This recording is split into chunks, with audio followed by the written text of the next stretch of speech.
otro flanco, ¿no? Que son los ultranacionalistas o los pronazis. Sí, que además dicen que no son, como vimos en el reportaje, que no son xenófobos. Bueno, xenófobos yo creo que lo son, pero suponiendo que no lo fueran, cuando menos son ignorantes. Uno de los participantes en ese mitin dice, y cito, estas invasiones musulmanas son un reto para la civilización europea a la altura de las cruzadas. Ingenuo yo que creía que en las cruzadas eran los europeos los que habían ido al Medio Oriente a invadir los musulmanes. Aparentemente estoy equivocado, o este personaje ha reescrito la historia, digamos, manu militari, ¿no? Desde su manera de ver las cosas, con poca tolerancia y mucha discriminación. Los ataques aéreos rusos han dejado 45 muertos, incluyendo a un comandante rebelde en Siria. Por su parte, el presidente Vladimir Putin dice que los grupos terroristas buscan desestabilizar más regiones.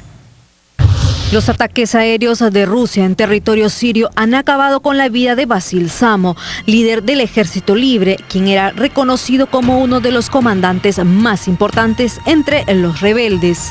Este personaje, antes de pasarse a las filas de los insurgentes, pertenecía a las tropas del presidente Bashar al-Assad. Así lo informó el representante del Observatorio Sirio para los Derechos Humanos, Rami Abderrahman, quien además confirmó la muerte de otras 45 personas entre civiles y combatientes en la zona de Sabal Akrat, en la provincia de Latakia. La ONG también anunció la muerte de otro terrorista que comandaba las brigadas de Arakat Nur al-Din al-Zinki al sur de Alepo. Por su parte, el presidente de Rusia, Vladimir Putin, dijo que los militares del Estado Islámico que actúan en Siria y otros países del Medio Oriente están planeando desestabilizar regiones enteras. Los terroristas han desarrollado planes para aumentar su expansión y desestabilizar regiones enteras. Han reclutado y siguen reclutando combatientes de otros países para su ejército. Por desgracia de Rusia, de las comunidades de estados independientes. Putin señaló que la campaña rusa en Siria viene demostrando que su país está preparado para defenderse de amenazas terroristas y cualquier otra amenaza de manera adecuada y eficaz. Asimismo, agradeció a los militares involucrados en la lucha contra los rebeldes. Por su parte, el ministro de Relaciones Exteriores británico, Philip Hammond, durante su presentación en el Parlamento de su país, dijo que Bashar al-Assad debe dejar su cargo para llegar a una solución política en Siria. Estamos dispuestos a colaborar con cualquier país que esté dispuesto a hablar de una transición política en Siria. Pero desde nuestro punto de vista, la salida de Bashar al-Assad es fundamental para llegar a este acuerdo. Hammond señaló también que la intervención de Rusia ha complicado el panorama político y militar de Siria, que ya era caótica. Mientras tanto, el portavoz del Pentágono, Peter Cook, anunció que el Departamento de Defensa estadounidense y el Ministerio de Defensa ruso firmaron un memorando de entendimiento sobre las medidas para reducir al mínimo el riesgo de incidentes en los vuelos de la coalición y los aviones rusos que están operando en el espacio aéreo sirio. Este documento incluye protocolos específicos de seguridad.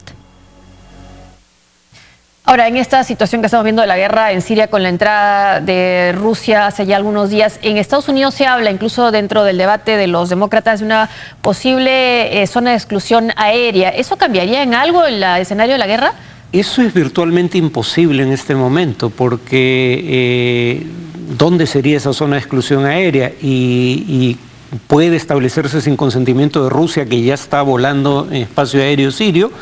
Todo parece indicar que no, porque originalmente la idea de la zona de exclusión aérea tenía como propósito, desde la perspectiva turca, que es el gobierno turco fue quien planteó esa idea inicialmente, tenía dos propósitos en realidad.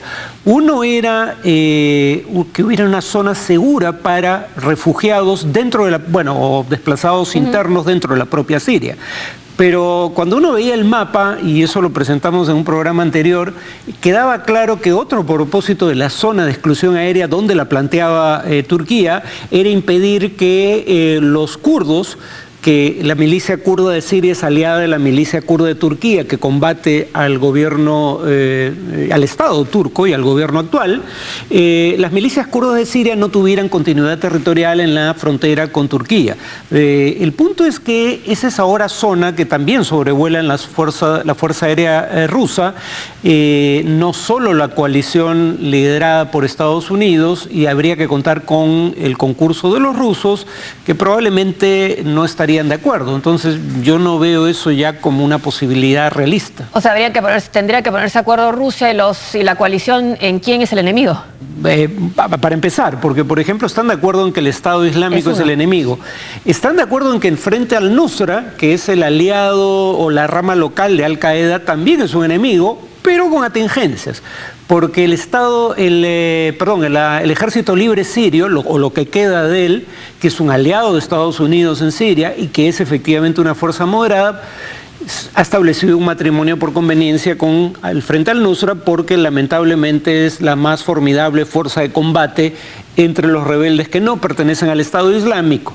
Entonces, en buena medida lo que estoy diciendo es que Al-Qaeda es aliado de los aliados de Occidente en el norte de Siria, y esa es una llaga sobre la cual pone el dedo Putin cuando dice yo estoy atacando a los terroristas, pero claro, para Putin todo el que se oponga al Estado terrorista que él apoya, porque francamente negar los crímenes de Bashar al-Assad es imposible, y de su padre, pero para él todo el que se oponga por la vía de las armas a ese régimen es terrorista. Entonces él tampoco discrimina entre el Frente al-Nusra, por ejemplo, y el Ejército Libre Sirio o alguna otra formación. Ahora, ¿qué ha cambiado con la intervención rusa en esta guerra, más allá, por supuesto, de más muertes de inocentes y más violencia y más refugiados?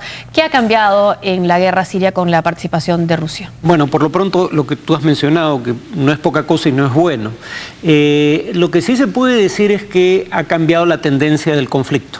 De una guerra en la cual el régimen de Bashar al-Assad tiene que declarar públicamente que va a abandonar el control de ciertas zonas porque no tiene suficientes soldados para ejercer un control territorial efectivo, o sea, en otras palabras, de un gobierno en repliegue, cediendo territorio frente a los insurgentes y frente al Estado Islámico, hemos pasado a una situación en la cual ese gobierno, con esas tropas, pero también con milicias irregulares, tanto sirias, la Shabija, como libanesas, el Hezbollah, como tropas iraníes, y con el apoyo aéreo ruso han pasado a la ofensiva y ahora están empezando a atacar los suburbios de Alepo, la segunda ciudad, que hasta hace unas semanas estaba firmemente, o buena parte de ella, bajo control insurgente.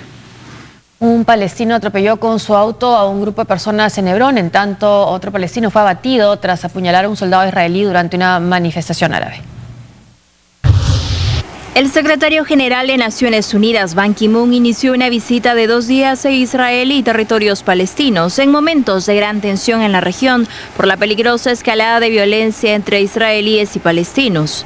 A su arribo a Jerusalén, Ban aprovechó para recalcar sobre las consecuencias del uso excesivo de la fuerza, tras entrevistarse con el presidente israelí Reuven Rivlin. Violence only undermines La violencia solo socava las aspiraciones palestinas legítimas de lograr su estabilidad y el anhelo de Israel para la seguridad y la paz. El statu quo solo está empeorando las cosas. Este conflicto ha durado demasiado. Debemos alcanzar una solución de 2 estados por un nuevo camino de paz. Naciones Unidas y yo, como secretario general, seguiremos apoyando los esfuerzos para que se den las condiciones y retornen las negociaciones serias y justas para una paz duradera. Como parte de su corta estancia, Ban Ki-moon conversó después con el primer ministro del país, Benjamín Netanyahu, quien aprovechó para defender ante Ban su gestión en lugares sagrados como la explanada de las mezquitas y acusar al presidente de la autoridad palestina, Mahmoud Abbas, de alentar la violencia incendiaria contra judíos. Su visita llega en un momento preocupante. En las últimas semanas se han suscitado una serie de atropellos, tiroteos, apuñalamientos. Esto en gran parte incitados por el presidente Abbas, que se ha unido al ISIS y Hamas. Ellos afirman que Israel amenaza las mezquitas de Al-Assad. Señor Ban Ki-moon, eso es mentira. Israel protege vigorosamente lugares sagrados de todas las religiones, según el statu quo. Israel vigorously protects the holy sites of all faiths. La visita de Ban Ki-moon llega poco después de registrarse 2 nuevos atentados entre palestinos e israelíes. El primero de ellos tuvo lugar en una carretera que conecta Jerusalén con Hebrón, cerca de las colonias judías de Gush Etzion en Cisjordania, cuando un palestino atropelló con su vehículo a un grupo de personas. Afortunadamente, 2 de las víctimas fueron heridas, mientras que el atacante fue baleado por los soldados que se encontraban en la zona. El segundo altercado tuvo lugar al sur de Bron Hills, cuando un palestino hirió levemente a un soldado israelí con arma blanca. Según las fuerzas de defensa israelí, el atacante también fue reducido. A raíz de este tipo de agresiones es que el gobierno estaría poniendo en marcha acciones contra los que incitan la violencia, entre ellos el líder político y rostro visible del movimiento islamista Hamas en Cisjordania, el jeque de 60 años Hassan Youssef. Su detención tuvo lugar horas después de que se confirmara que el grupo insurgente habría ordenado la reanudación de atentados suicidas para agudizar la escalada de violencia en la región. Desde Cisjordania también se pronunció la autoridad palestina Mahmoud Abbas durante una rueda de prensa con la presidenta de Lituania, donde lamentó que las constantes presiones de Israel frustren todo pequeño intento de alcanzar una paz duradera.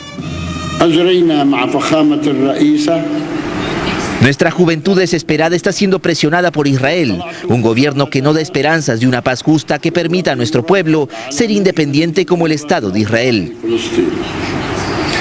Se espera en las próximas horas un encuentro entre Ban Ki-moon y Abbas, quien ha pedido a su organización y al Consejo de Seguridad protección para el pueblo palestino. Y el nivel de la preocupación que existe en el mundo por esta situación de violencia que ya lleva 3 semanas entre Israel y Palestina se nota por la presencia de Ban Ki-moon, una visita sorpresiva, y también porque John Kerry, el secretario de Estado estadounidense, se va a reunir con Netanyahu y con Mahmoud Abbas, también todos buscando una solución política que parece no estar en el horizonte cercano. Bueno, en primer lugar, la violencia no está dirigida políticamente por una organización, luego entonces no queda claro qué puedan hacer para controlar una situación que no está bajo su control en el caso de los liderazgos palestinos, porque además contra lo que dice Netanyahu, su propio servicio de inteligencia interior niega que Mahmoud Abbas esté incitando a la violencia. No hay ningún discurso público de él donde eso ocurra. En el caso de Hamas sí hay incitación, pero Hamas no tiene virtualmente presencia, por ejemplo, en Jerusalén Oriental, que es donde han ocurrido la mayoría de hechos.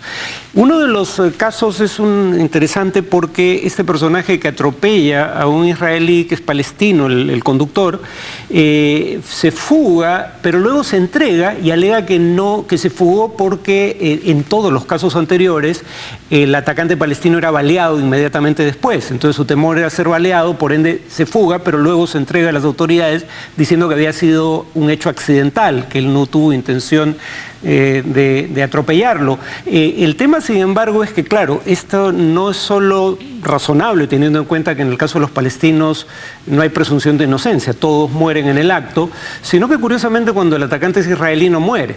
Está este sujeto que atacó en 2005 el mitin del orgullo gay en Tel Aviv, fue 10 años preso porque lo habían atrapado vivo, vuelve a atacar y mata a una persona y lo vuelven a atrapar vivo, también con cuchillo, y un ciudadano israelí en Dimona ataca a 4 palestinos y es atrapado vivo. O sea, parece claro que solo en el caso de los palestinos la orden es disparar de inmediato, sin constatar si la persona es realmente el autor material del hecho que se le atribuye, porque por ejemplo en el caso de la estación de buses de Beersheba, aquel que fue baleado y luego linchado por una turba no era el atacante.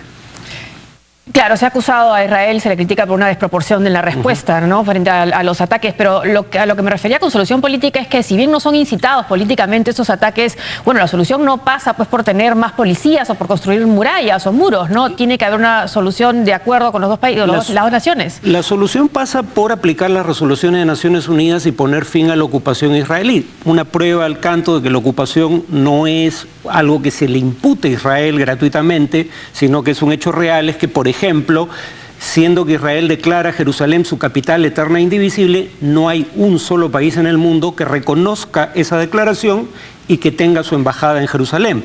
Los árabes de Jerusalén Oriental viven bajo una ocupación militar que destruye sus viviendas y les usa armas de fuego para dispersar manifestaciones de una manera en que no se hace cuando las manifestaciones son de ciudadanos judíos de Israel. La Fiscalía de Ankara confirmó oficialmente la identidad de uno de los 2 atacantes que se inmolaron en el atentado con bomba que causó la muerte de más de 100 personas en la capital el pasado 10 de octubre. Se trataría de Yunus Emre Alagos, hermano mayor de Said Abdurrahman Alagos, otro kamikaze de filiación yihadista, que el 20 de julio mató a 33 activistas izquierdistas en Suruk al detonar las cargas explosivas que llevaba adheridas al cuerpo. La información se dio a conocer poco después de que el primer ministro de Turquía, Ahmet Davutoglu, confirmara que se vienen realizando numerosas pruebas de ADN para dar con la identidad de otro segundo atacante. Sin embargo, estos datos habían sido develados con anterioridad a los periodistas, lo que al parecer evidencia un descuido de los funcionarios del gobierno de filtrar datos claves.